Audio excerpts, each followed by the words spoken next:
দেখেছো আমি বলেছিলাম মন খারাপ হওয়ার কথা, তার কারণ হচ্ছে আগের দিন রাত্রে যে আর কি নেলটা আমি করে এসেছিলাম, সেটা সকালবেলা ঘুম থেকে উঠে চা খেতে খেতে দেখলাম যে একটু উঠে উঠে মতো যাচ্ছে। তো সেটা দেখে কিন্তু আমার সত্যি কথা বলতে খুবই মনটা খারাপ হয়ে গিয়েছিল, কারণ আর হাতে টাইম ছিলই না এবং গোধূলি লগনে বিয়ে ছিল যেহেতু, তাই ভাবছিলাম যে কিভাবে নেলটা আবার চেঞ্জ করবো বা কখন কি টাইম হতে পারে। আর এখানে দেখো মেহেন্দির কালারটা খুব সুন্দর এসেছে, তো কেমন লাগছে কিন্তু অবশ্যই তোমরা জানিও।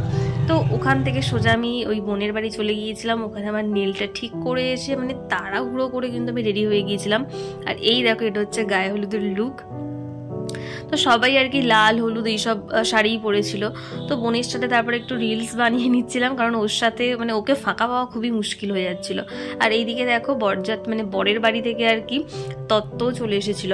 আমাদের এখানে কিন্তু এই তত্ত্ব ব্যাপারটা মানে রিচুয়ালসটা নেই, ঠিক আছে। আর এখানে দেখো এইটাতে ছিল দইয়ের হাঁড়ি, মানে বিভিন্ন রকমের সব জিনিস ছিল। এখানে দেখো এই ভাত মানে থালা সাজানো হয়েছে, ভাজাভুজি রয়েছে, তরকারি রয়েছে, এরকমভাবে কিন্তু তত্ত্বটা সাজানো হয়েছিল এবং প্রত্যেককে ডাকা হয়েছিল এবং প্রত্যেকেই দেখো লাল হলুদ শাড়ি পরেছিল এবং দেখতে কিন্তু অসাধারণ লাগছিল। সবাই কিন্তু লাইন দিয়ে সারিবদ্ধ হয়ে আর কি আমরা তত্ত্বগুলো নিয়ে গিয়েছিলাম।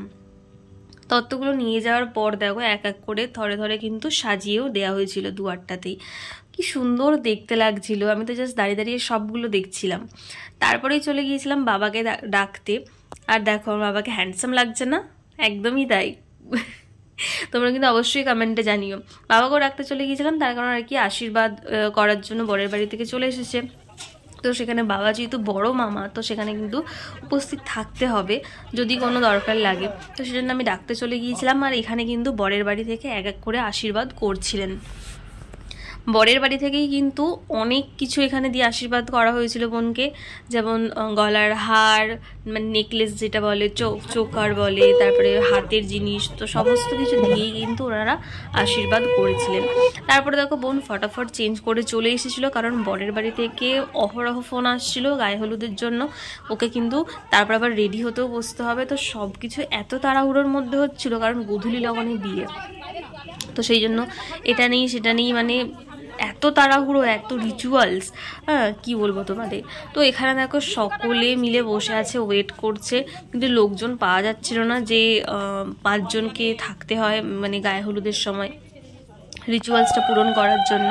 তো এখানে আর কি যিনি ছিলেন তিনি বললেন যে হলুদটা একটু ঠেকিয়ে দিলেই হবে, মানে উনি তাহলে বাড়ি চলে যাবেন, কারণ লেট হয়ে যাচ্ছিল আর ওনাকে বাড়ি যেতে হবে অনেকটা দূরে।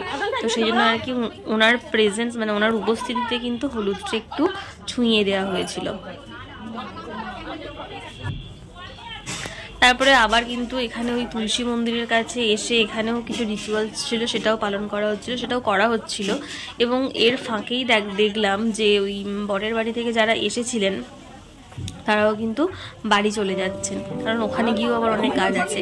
তো বোন কিন্তু একে একে সকলকে গিয়ে প্রণামও করে নিচ্ছিলেন এবং এখানেও একটু দেরি হয়ে গিয়েছিল, যদিও মানে সমস্ত কিছু মিলে কিন্তু খুবই লেট হয়ে গিয়েছিল। আর গোধূলি লগনে বিয়ে মানে কিন্তু সমস্ত কিছু তাড়াতাড়ি করতে হবে, কিন্তু সব কিছু লেটই হয়েছিল।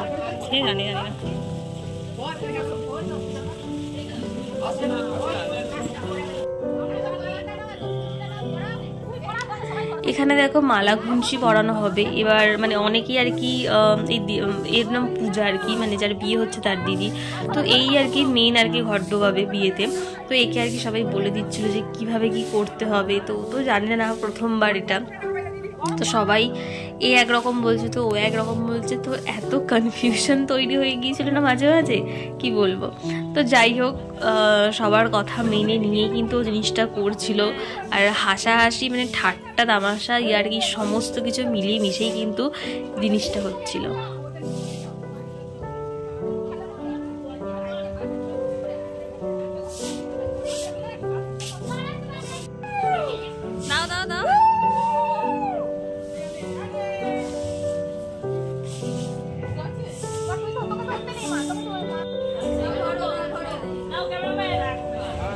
फोकस करो जल्दी फोकस करो, जानी तो एक फर्स्ट टाइम হয়।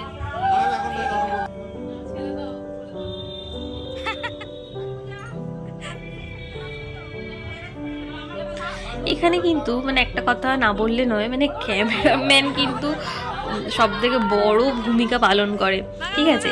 আর এখানে দেখো গায়ে হলুদ শুরু হয়ে গেছে, হলুদ মাখানো। মানে এই জিনিসটা এতটা মজার, মানে মজা লাগে সত্যি। মানে এ ওকে গায়ে হলুদ মানে হলুদ মাখিয়ে দেবে, এ ওর পিছনে ছুটবে, মানে সত্যি দারুণ মজা হয়। আর সত্যি বলতে দারুণ মজা করেছিলাম। কারোর মুখে হলুদ চলে যাবে, কারোর চোখে হলুদ চলে যাবে, এটাই তো, তাই না? এটাই মজা।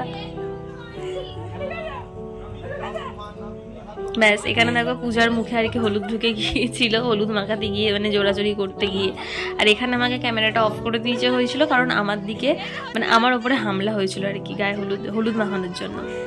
আর এটা দেখো বড় পিসিমণির ছেলে দাদা হয়, তো শাঁখ কে বাজাবে, কাউকে পাওয়া যাচ্ছিল না লোকজন, তো দাদা বললো যে দাও আমি বাজাচ্ছি, দেখি পারি কিনা। তো এটা নিয়েও কিন্তু অনেক হাসি মজা হচ্ছিল, কারণ দাদা কিন্তু খুব ভালো শাঁখ বাজাচ্ছিল। তারপরে ওখানে সমস্ত রিচুয়ালস কমপ্লিট হয়ে যাওয়ার পর কিন্তু আমরা দল বেঁধে বেরিয়ে পড়েছিলাম স্নান করানোর উদ্দেশ্যে, মানে স্নান করতে যাবে যেখানে। এবং একটু হেঁটে বেশ খানিকটা দূরেই আর কি একটা পুকুর ছিল, তো সেই পুকুরেই আর কি স্নান করবে মন। তো আমরা কিন্তু দল বেঁধেই একেবারে বেরিয়ে পড়েছিলাম।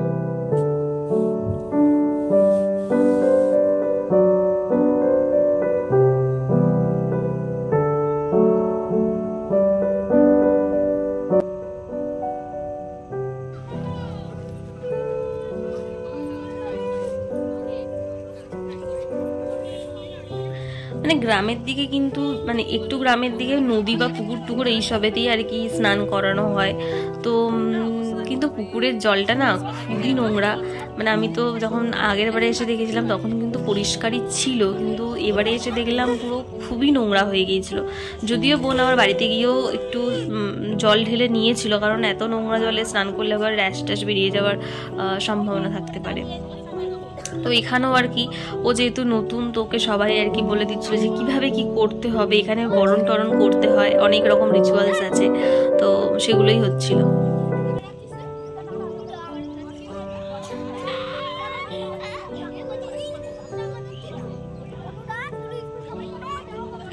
আমি যদিও ঠিকঠাকভাবে জানি না যে কি কি রিচুয়ালস এখানে হচ্ছিল বা কিরকম কি হচ্ছিল, মানে জানি বলতে কি দেখেছি, কিন্তু নামটা মতো ওরকমভাবে ঠিকঠাকভাবে বলতে পারবো না। বাট আর কি এখানে কিন্তু অনেক রকমই জিনিস চলছিল, এটা ওটা সেটা, তো অনেক টাইম লাগে কিন্তু এখানটাতে যদিও।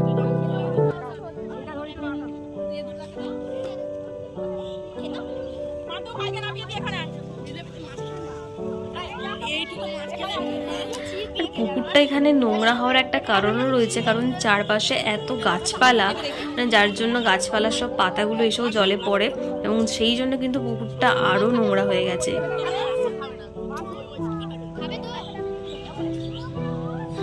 এবং প্রচণ্ড রোদ বেরিয়েছিল, প্রচণ্ড রোদ। তো ওখানের কাজকর্ম মিটিয়ে বাড়ি চলে এসেছিলাম, এবং তারপরে দেখলাম যে পিসেমশাই কিন্তু এখানে নানি মুখেও বসে গিয়েছিল। তো তারপর খাওয়া দাওয়া করতেও চলে গিয়েছিলাম একটু ফ্রেশ হয়ে, এবং এসে কিন্তু ঘুমিয়ে নিয়েছিলাম, কারণ সারাটা দিন এইভাবেই কেটেছিল এবং একটু শরীর খারাপও করে গিয়েছিল।